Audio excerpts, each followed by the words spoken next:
안녕하십니까?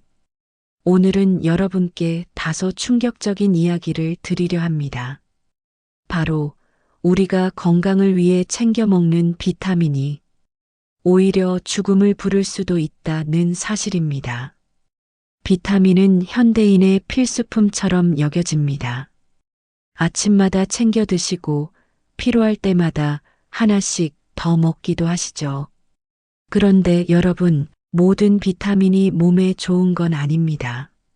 심지어 용량 하나만 잘못 선택해도 간이 망가지고 혈액이 멈추고 심하면 목숨까지 잃을 수 있습니다. 지금부터 죽음을 부르는 5가지 비타민을 말씀드리겠습니다. 혹시라도 지금 복용 중이신 제품이 있다면 이 영상을 끝까지 보시고 반드시 확인해 보시기 바랍니다. 첫 번째로 비타민 A는 간을 무너뜨리는 지용성 독입니다. 여러분, 비타민 A 드시고 계신가요? 눈 건강에 좋다고 해서 많은 분들이 챙겨 드시는 영양제입니다. 야맹증도 예방하고 피부도 좋아지고 면역력도 높아진다고 하니까요. 그런데 이 비타민 A에 숨겨진 무서운 비밀이 있습니다. 비타민 A는 지용성 비타민입니다.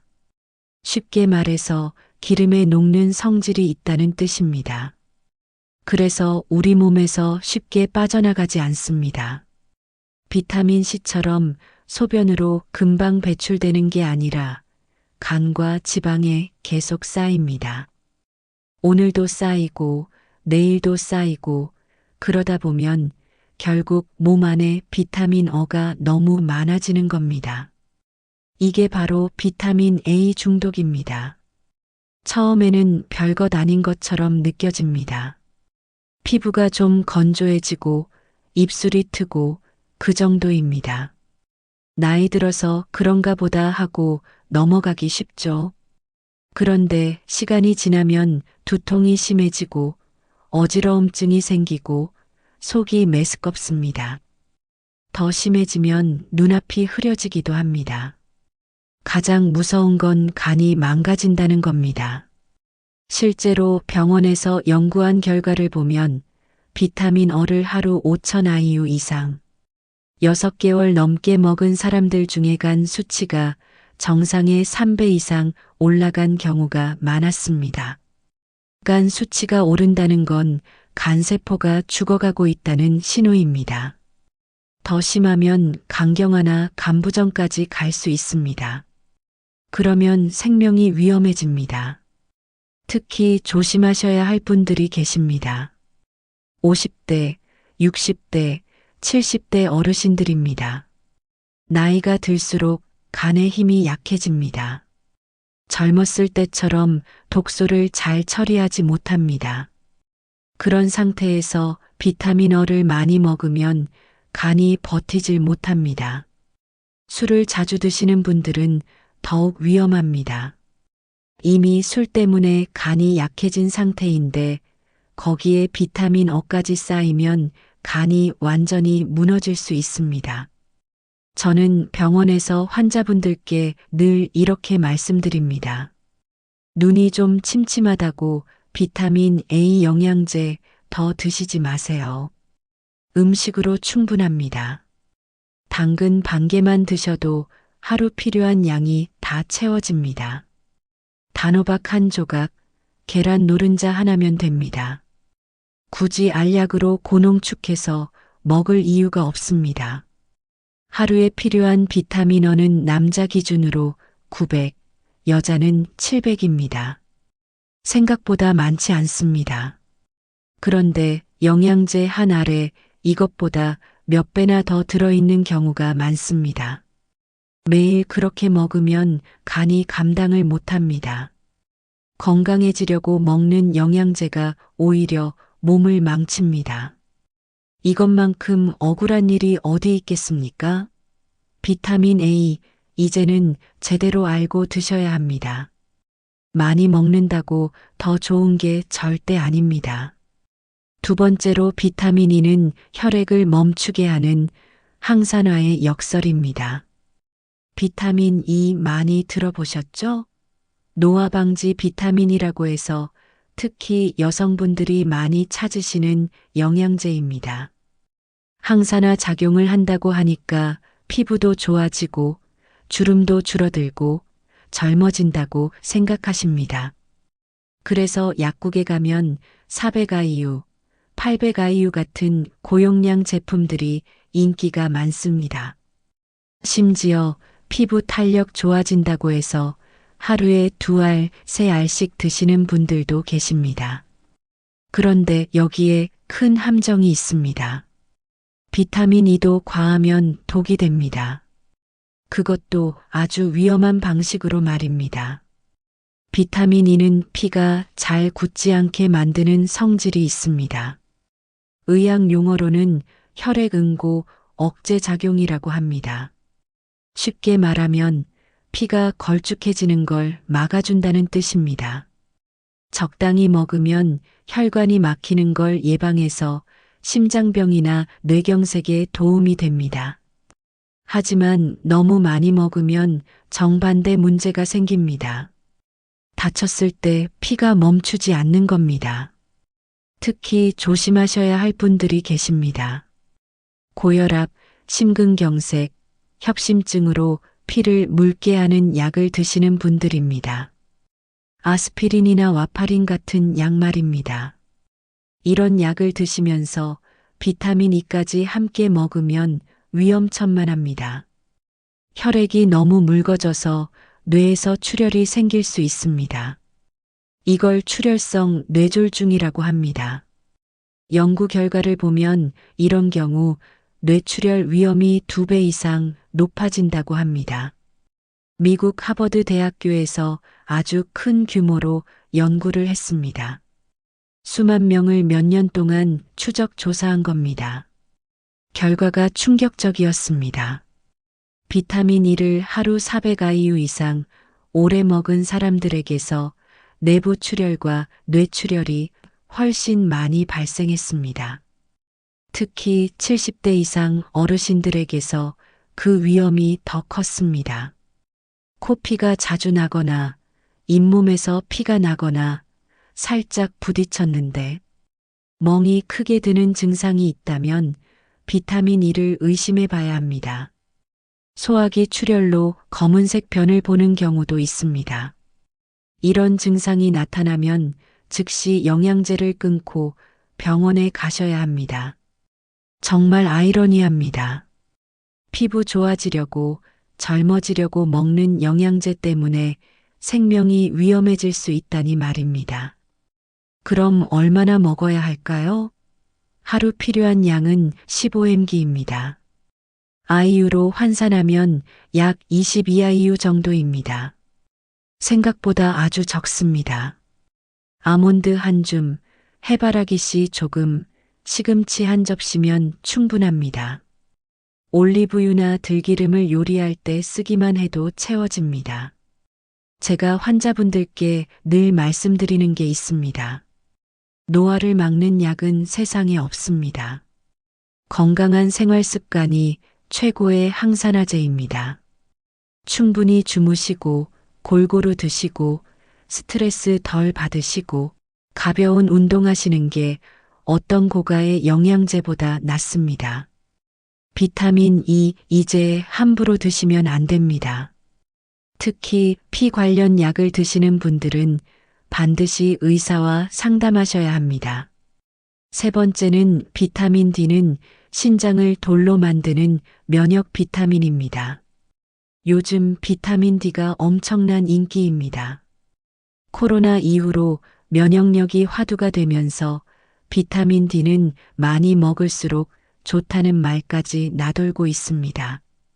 약국에 가면 고용량 제품들이 줄지어 있고 주변에서 나도 먹는다, 너도 먹어라 하는 분위기입니다. 심지어 어떤 분들은 하루에 몇 알씩 드시기도 합니다. 그런데 여기에 큰 오해가 있습니다. 비타민 D가 면역력에 도움이 되는 건 맞습니다.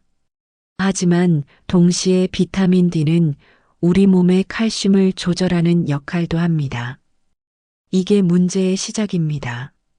비타민 D를 너무 많이 먹으면 피 속에 칼슘이 과하게 많아집니다. 그러면 그 칼슘이 쌓이면 안 되는 곳에 쌓이기 시작합니다. 신장에 돌이 생기고 심장 혈관에 석회가 끼고 심하면 신장이 망가져서 투석을 해야 하는 상황까지 갑니다. 실제로 미국에서 있었던 일입니다. 한 50대 남성이 면역력 강화를 위해 1만 IU짜리 비타민 D를 하루에 2알씩 먹었습니다. 그렇게 3개월을 먹었더니 갑자기 심한 구토가 시작됐고 몸에 힘이 하나도 없어서 응급실로 실려갔습니다. 검사를 해보니 피 속의 칼슘 수치가 정상의 2배였습니다. 그리고 신장에는 석회 덩어리들이 가득 차 있었습니다. 결석이 여러 개 생긴 겁니다. 건강해지려고 먹은 영양제 때문에 신장이 망가진 겁니다. 증상은 처음에는 애매합니다. 속이 메스껍고 변비가 생기고 소변이 자주 마려운 정도입니다. 나이 들면 다 그런 거지 하고 넘어가기 쉽습니다. 그런데 계속 먹으면 심장 두근거림이 생기고 정신이 멍해지고 심하면 의식을 잃기도 합니다.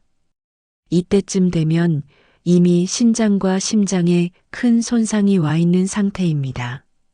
사실 비타민 D는 굳이 알약으로 먹을 필요가 없습니다. 우리 몸은 햇빛만 받으면 저절로 비타민 D를 만들어냅니다. 하루에 15분에서 30분만 밖에 나가서 햇빛을 쬐면 충분합니다. 얼굴이랑 팔만 햇빛에 노출돼도 됩니다. 점심 먹고 동네 한 바퀴 천천히 걷는 것만으로도 하루 필요한 양이 다 채워집니다. 그런데 요즘 사람들은 햇빛은 안 쬐고 알약으로만 해결하려고 합니다. 밖에 나가기 귀찮으니까 그냥 약으로 때우는 겁니다. 그러다 보니 과잉 섭취가 되고 문제가 생기는 겁니다. 하루 권장량은 800에서 1000IU입니다. 이 정도면 충분합니다. 만약 혈액 검사를 해서 비타민 D가 정말 부족하다는 진단을 받았다면 그때는 의사 처방에 따라 더 먹을 수 있습니다. 하지만 검사도 안 해보고 무작정 고용량을 먹는 건 위험합니다. 저는 진료실에서 환자분들께 이렇게 말씀드립니다. 비타민 D를 건강보험처럼 생각하지 마세요. 햇빛의 작은 보너스 정도로만 생각하세요. 매일 조금씩 햇빛을 쬐고 등 푸른 생선이나 우유, 버섯 같은 음식을 드시면 됩니다. 그게 가장 안전하고 자연스러운 방법입니다. 면역력 높이려다 신장 망가뜨리면 무슨 소용입니까? 비타민 D 이제는 똑똑하게 드셔야 합니다. 네 번째로는 비타민 C는 위를 녹이는 산성 폭탄입니다. 비타민 C는 우리나라 사람들이 가장 많이 먹는 영양제입니다. 감기 걸릴 것 같으면 비타민 C, 피곤하면 비타민 C, 피부 좋아지려면 비타민 C. 마치 만병통치약처럼 여겨집니다. 약국에서도 가장 쉽게 살 수 있고 가격도 저렴해서 부담 없이 먹습니다. 하지만 여기에도 큰 함정이 있습니다. 비타민 C는 산성 물질입니다. 레몬이 시고 새콤한 이유가 바로 비타민 C 때문입니다. 그런 산성 물질을 공복에 그것도 고용량으로 먹으면 어떻게 될까요? 위 점막이 자극받고 손상됩니다. 특히 위염이나 위궤양이 있으신 분들은 조심하셔야 합니다.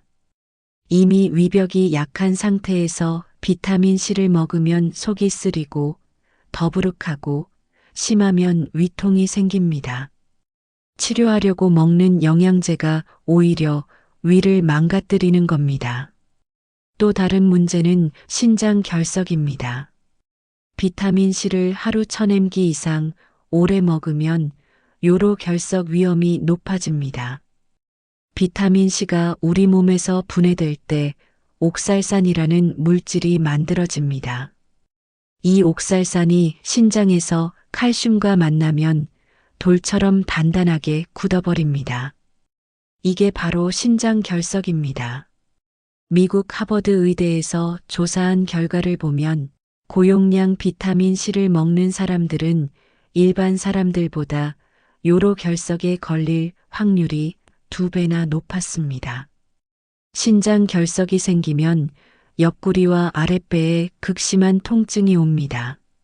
소변 볼 때마다 피가 섞여 나오기도 합니다. 그런데도 많은 분들이 비타민C는 수용성이니까 많이 먹어도 괜찮다고 생각하십니다. 남는 건 소변으로 빠져나간다고 하니까요. 틀린 말은 아닙니다. 하지만 그 과정에서 위와 신장이 혹사당합니다. 빠져나가기 전에 이미 몸을 상하게 만드는 겁니다. 비타민C는 하루 100에서 200mg이면 충분합니다. 그 이상은 필요 없습니다. 오렌지 1개, 키위 1개, 브로콜리 1접시면 하루 필요량이 다 채워집니다. 굳이 1000mg, 2000mg짜리 알약을 먹을 이유가 없습니다. 만약 꼭 영양제로 드셔야 한다면 식사 후에 드세요. 공복에는 절대 드시면 안 됩니다. 그리고 하루 권장량을 넘기지 마세요. 많이 먹는다고 더 좋은 게 아닙니다.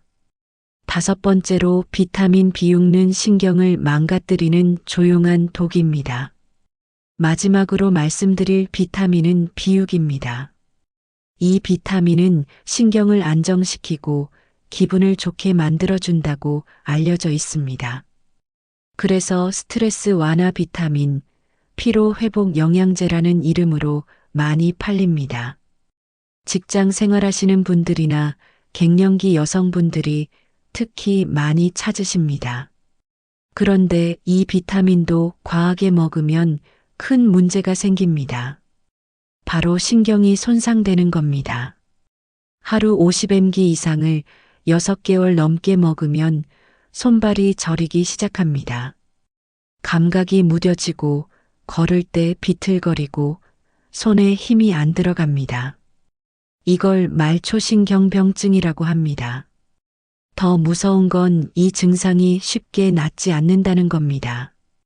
영양제를 끊어도 회복이 더디고 심한 경우에는 영구적으로 신경이 손상됩니다. 평생 손발 저림을 안고 살아야 할 수도 있습니다. 특히 조심하셔야 할 분들이 있습니다. 여러 가지 영양제를 동시에 드시는 분들입니다. 피로 회복제 하나, 다이어트 보조제 하나, 피부 영양제 하나, 이렇게 여러 개를 한꺼번에 드시는 경우가 많습니다. 그런데 이 제품들을 자세히 보면 대부분 비타민 B6가 들어 있습니다.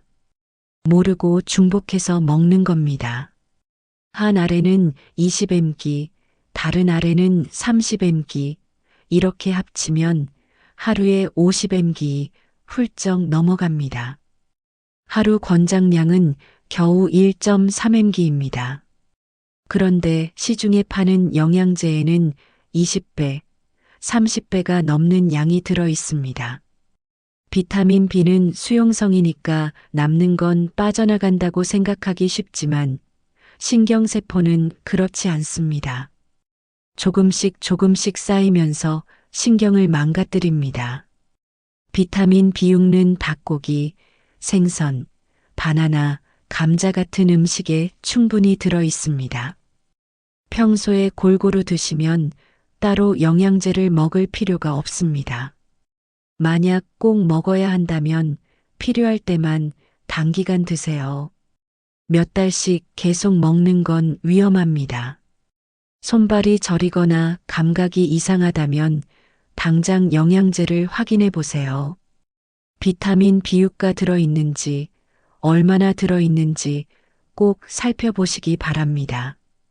건강해지려고 먹는 영양제가 신경을 망가뜨린다면 그보다 억울한 일이 어디 있겠습니까? 이제 정리해 보겠습니다.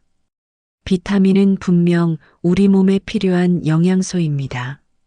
하지만 그건 음식으로 부족할 때 일시적으로 보충하는 용도일 뿐입니다. 그런데 현대 사회는 다릅니다. 하루 5알 고용량 집중 비타민 같은 문구에 속아 필요 이상으로 비타민을 쌓아두고 있습니다. 결국 몸은 스스로 균형을 잃고 면역력은 오히려 떨어지며 간과 신장이 그 부담을 떠안게 됩니다. 비타민은 약이 아니라 음식의 보조입니다.